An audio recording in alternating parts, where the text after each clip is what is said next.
Olá, turma, tudo bem? Como vocês estão? Como foi o feriado? Creio que foi bom, com certeza. Então, hoje na nossa aula de ciência, nós vamos estudar, ou seja, nós vamos começar a nossa aula de ciência fazendo a correção da atividade que nos foi proposta lá no roteiro. Tá certo, meus amores? É importante que cada um de vocês possam escrever a data, tá certo? Para melhor organização. Também é importante que cada um de vocês se coloque num lugar silencioso, confortável com o seu material à mão. Isso é muito importante, certo? Vamos começar. Primeira questão. Rebeca montou um terrário em sua aula de ciência. Ela adicionou água, solo, pequenos animais e plantas. Vedou o terrário e o deixou em um local que recebia luz solar pela manhã. Certo dia, ela observou a formação de pequenas gotículas de água na parede do terrário. Veja o exemplo. Ou veja o terrário abaixo, né? Aqui nós temos o terrário. E aqui vemos as gotas, as gotículas de água. De onde veio a água que surgiu na parede do terrário?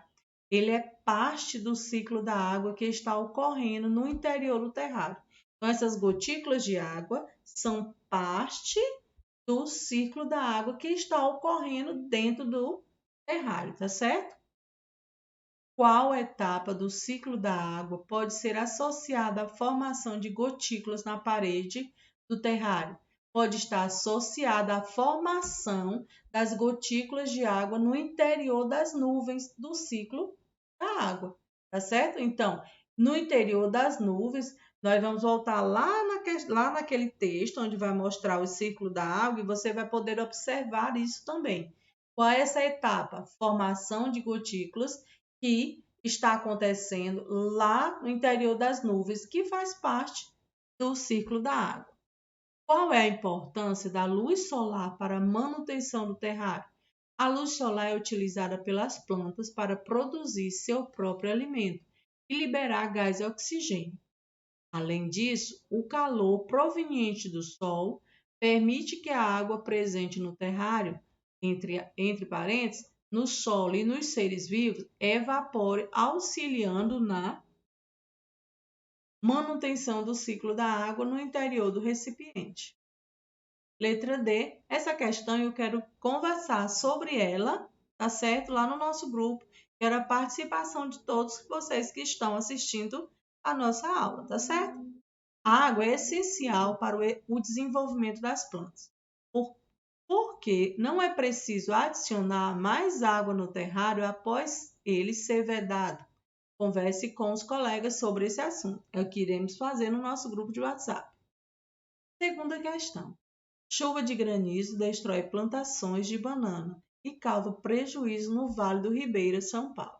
Como é formado o granizo?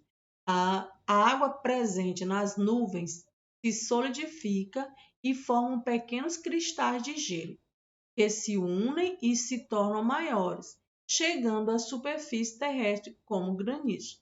Vou repetir.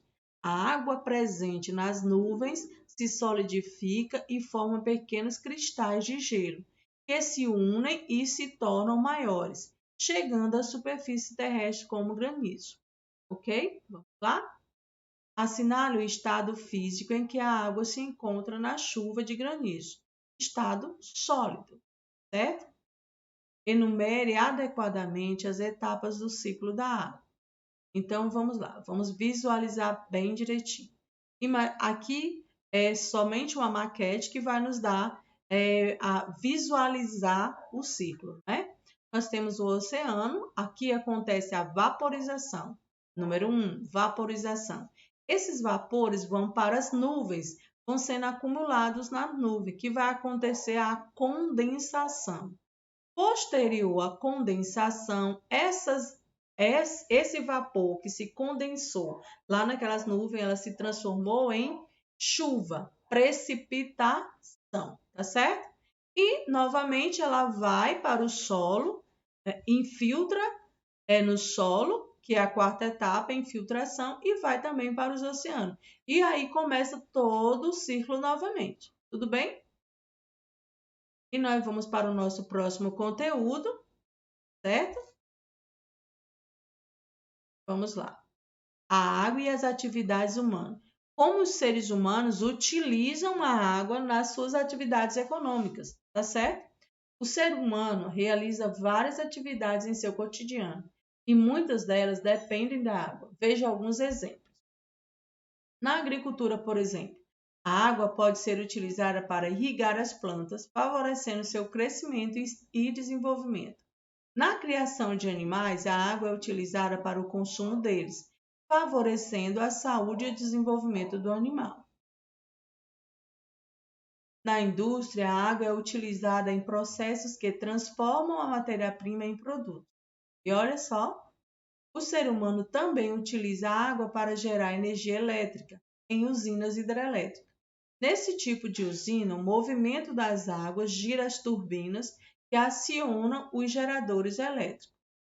E aqui nós vemos imagem da hidrelétrica de Itaipu, em Foz do Iguaçu, Paraná. Então vamos lá. Algumas atividades humanas, como a pesca e o transporte, dependem de cursos de água, sem consumir esses recursos diretamente. Ou seja, as pessoas que moram próximos desses rios, tá certo?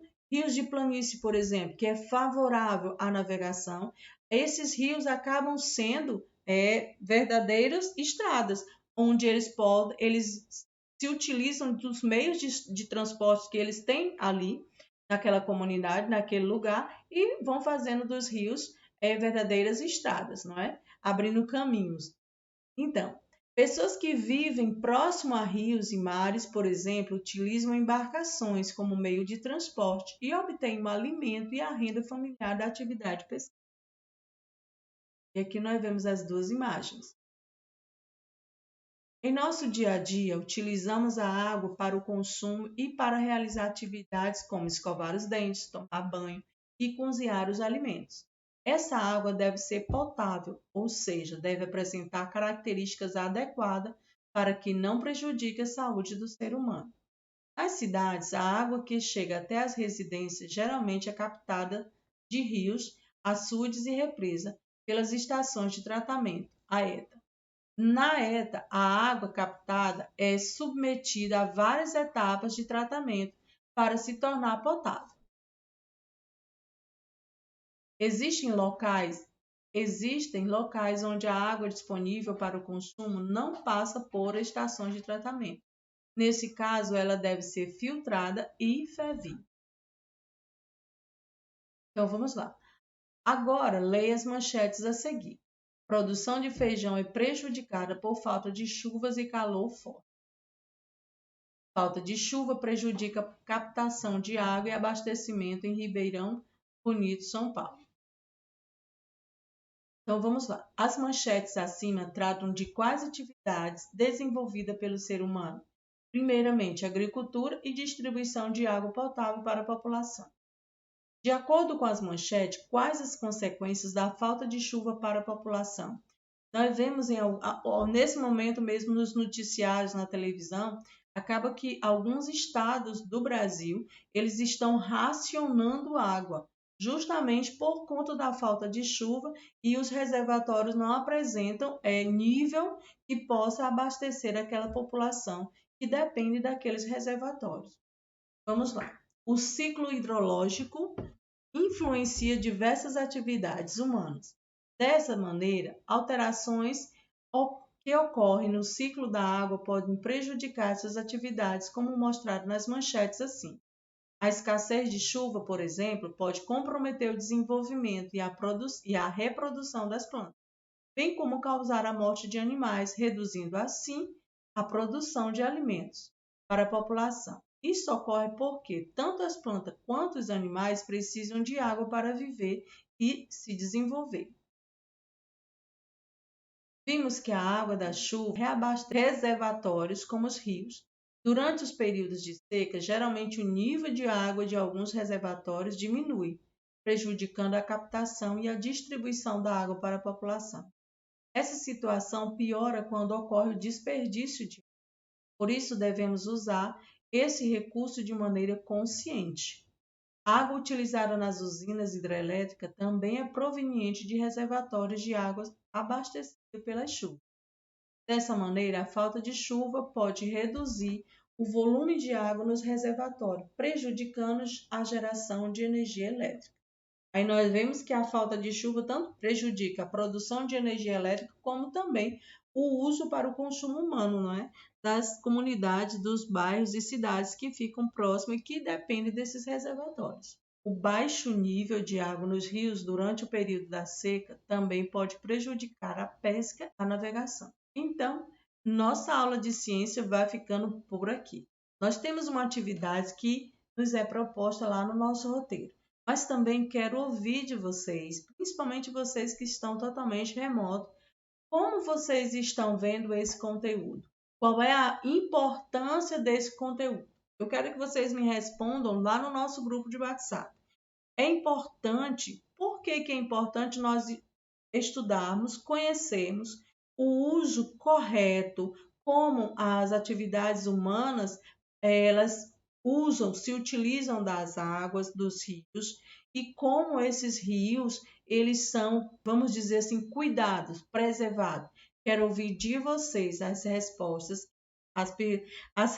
das perguntas que estou fazendo. Como vocês veem a importância de estudar água? Tá certo, meus amores? Essa foi a nossa aula de ciência. Espero que vocês tenham gostado. Espero também que possam realizar as atividades com alegria e com êxito. Beijos e até a próxima!